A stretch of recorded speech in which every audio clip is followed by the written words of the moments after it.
Kemajuan teknologi di era globalisasi membuat pemanfaatan media sosial saat ini berkembang pesat.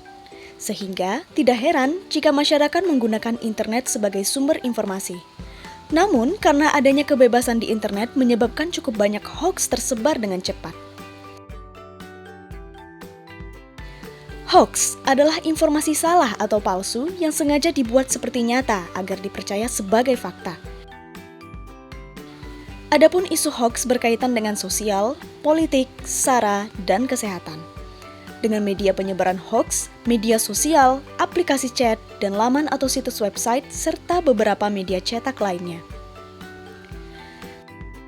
Adapun motif penyebaran hoax dari pihak yang tidak bertanggung jawab yang didasari berbagai motif seperti keuntungan popularitas dan hanya sekedar iseng. Indonesia telah menetapkan peraturan undang-undang tentang hoax Pasal 28 ayat 1 tentang Undang-Undang ITE yang bisa terkena pidana maksimal 6 tahun penjara dan denda maksimal 1 miliar. Hoax ini kan artinya informasi yang menyesatkan. Nah, kadang orang menganggap hoax itu seluruh informasinya itu salah atau menyesatkan, padahal nggak kayak gitu. Jadi kadang kontennya bisa saja benar, ada bagian yang benar gitu, tapi kemudian dia dimasukkan ke konteks yang salah. Nah, apa sih yang harus kita lakukan untuk melawan hoax gitu? Yang pasti yang pertama adalah yang namanya literasi digital.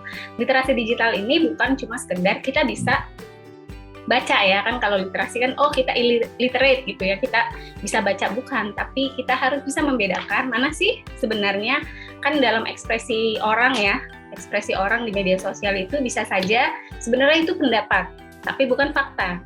Bisa jadi itu sebenarnya dugaan, tapi bukan fakta. Bisa jadi itu klaim, tapi tidak ada datanya, dan lain-lain. Dan bahkan kalaupun ada data, kita juga harus bisa membacanya. Gitu. Jadi sangat penting sekali untuk bisa membaca ekspresi-ekspresi orang di media sosial gitu, supaya kemudian kita tidak terjebak dalam hoax.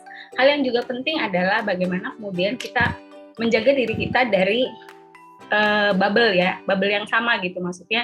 Jadi jangan sampai kita hanya mendengar pendapat orang-orang yang sama. Kita sebagai generasi muda Indonesia harus menggunakan media sosial dengan bijak, dengan cara mencegah hoax, tidak mudah percaya dengan konten sebelum mencari tahu kebenaran dari sumber terpercaya, kemudian selalu mengutamakan fakta di atas asumsi. Yuk, jadi pengguna internet yang cerdas dengan menolak hoax!